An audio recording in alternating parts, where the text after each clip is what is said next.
আমার মনে হয় যে ঢাকায় যে দামের ব্যাপারটা ওটা সবটা মানে স্বাভাবিক না, এটার মধ্যে সিন্ডিকেট অবশ্যই আছে এবং হাত বদল আছে। তো ফলে ওই জায়গায় যেহেতু ওটা আবার আমাদের পুরো মন্ত্রণালয়, আমাদের এককভাবে আমরা পারবো না। এখানে ভোক্তা অধিকার, বাণিজ্য মন্ত্রণালয়ের অংশ আমাদেরকে, আমরা চাইবো যে বাণিজ্য মন্ত্রণালয় আমাদেরকে ওখানে সাহায্য করুক, বেশি আমদানি করতে না, কিন্তু ওখানে বেশি সাহায্য করলে আমরা অবশ্যই পারবো। রপ্তানির উপর নিষেধাজ্ঞা কিন্তু আমরা একা দিইনি, এটা গত 10 বছর ধরে চলতেছে, হ্যাঁ, নিষেধাজ্ঞা আকারে।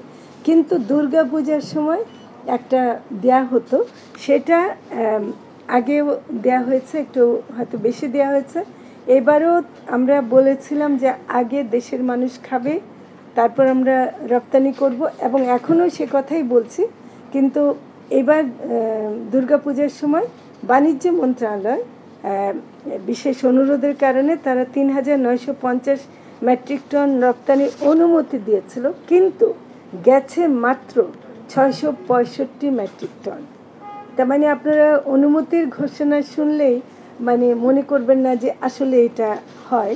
আর এটা গেছে ৬৬৫ মেট্রিক টন। তবে বিজিবি এবং অন্যান্য সূত্রে জানা গেছে যে অবৈধভাবে অনেক যাওয়ার চেষ্টা ছিল, সেটা তারা ধরেছে। তো সেটা আমরা, তবে এই বছর একটু ইলিশ মাছ আহরণ কম ছিল, এবং ইলিশ মাছের ডিম পাড়ার ব্যাপারটাও কিন্তু একটু বৃষ্টি না হওয়ার কারণে তারা বলেছে কম ছিল। তো সেটা আমরা ইয়ে করছি। আমরা খুবই দুঃখিত যে এখনও বাজারে আজকে কত আমি জানি না, কিন্তু ১৫০০ টাকার নিচে এখনও যে আনতে পারিনি, এটার জন্য আমরা দুঃখ প্রকাশ করছি। কিন্তু আমরা যে চেষ্টা করছি সেটা আপনাদেরকে জানাতে চাই, আমরা প্রচুর চেষ্টা করছি, কারণ এখানে একটা মধ্যস্বত্বভোগী এবং যারা মাছ ধরেন তারা একটা দাদন ব্যবস্থার মধ্যে আছেন, এবং সেটার কারণে তারাও যে দামটা দিয়ে আলটিমেটলি বাজারে পাঠায়, সেখানে একটা তো ফলে সিস্টেমটার উপর হাত দিতে হবে।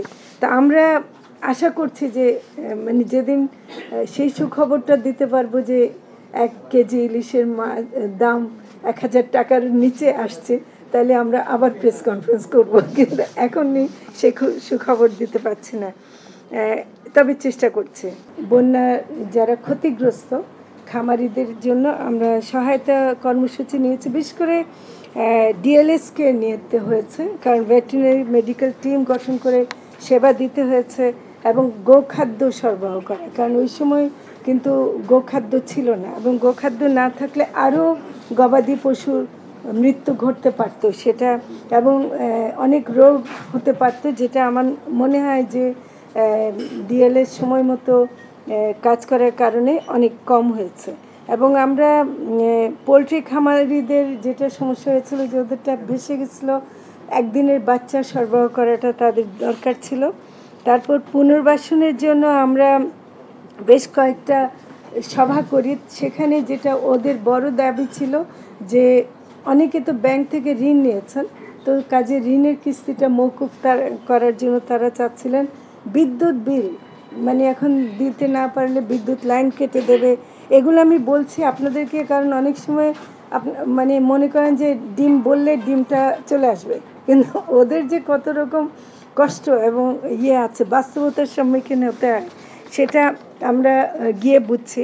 তো সেটা এমনকি পশু খাদ্য বা মৎস্য খাদ্য যদি আমদানি করতে হয়, সেটার যে আমদানি ইনগ্রেডিয়েন্টও, সেটার মধ্যে আবার শুল্ক যে পরিমাণে আছে, ওরা দাবি করেছে যে যদি একটু হ্রাস করা যায়। আমরা এগুলো সবই অ্যাড্রেস করেছি, এবং যে সংশ্লিষ্ট মন্ত্রণালয়কে আমরা চিঠি দিয়েছি, এবং কিছু কিছু ক্ষেত্রে আমরা সফল হয়েছে। এবং একটা হলো যে এনআইডি ভিত্তিক একটা তালিকাও করা হয়েছে, এখনও মানে আমরা মনে করি যে এটা খুব গুরুত্বপূর্ণ।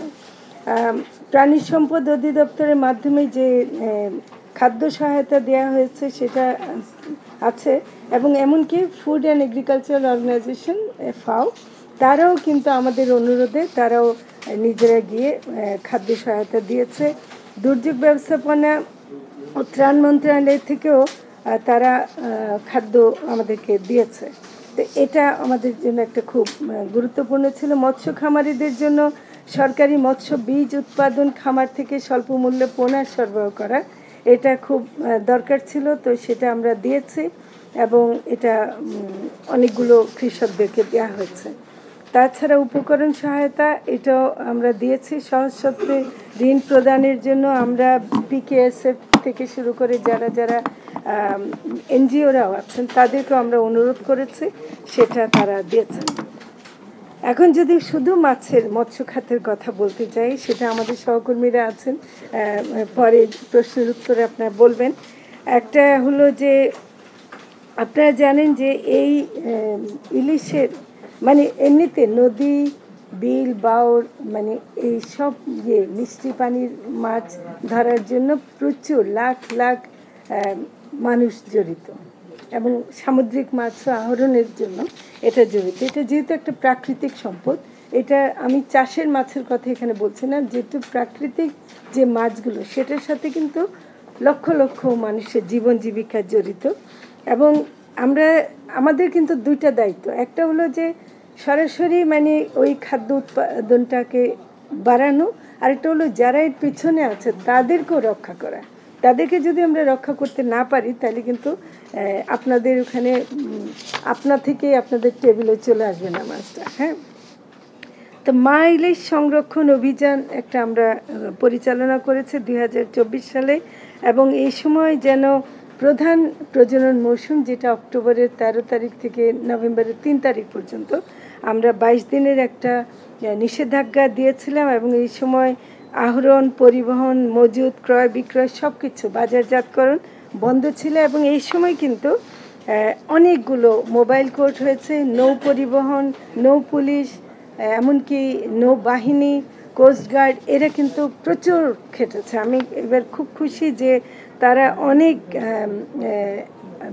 অবৈধ জাল আটক করতে পেরেছে, যারা অবৈধভাবে মাছ আহরণ করছিল। এমনকি ভারত থেকে কিছু ট্রলার এসে মাছ ধরতে গেছিল, সেগুলো তারা ধরেছে এবং সেটা করতে পেরেছে তারা। কিন্তু একই সাথে আমাদের আবার দরকার ছিল যে এই মানে ব্যান পিরিয়ড চলাকালীন জেলেদেরকে খাদ্য সহায়তা দেওয়া, তো সেটা আমরা দিয়েছি। আগে 25 কেজি করে দেওয়া হতো, এবার আমরা তাদের অনুরোধে এটা 50 কেজি করার অনুরোধ ছিল, আমরা 40 কেজি পর্যন্ত বরাদ্দ দেওয়ার জন্য এবার একটা উদ্যোগ নিয়েছি, সেটা আশা করি তারা আগামীতে পাবে।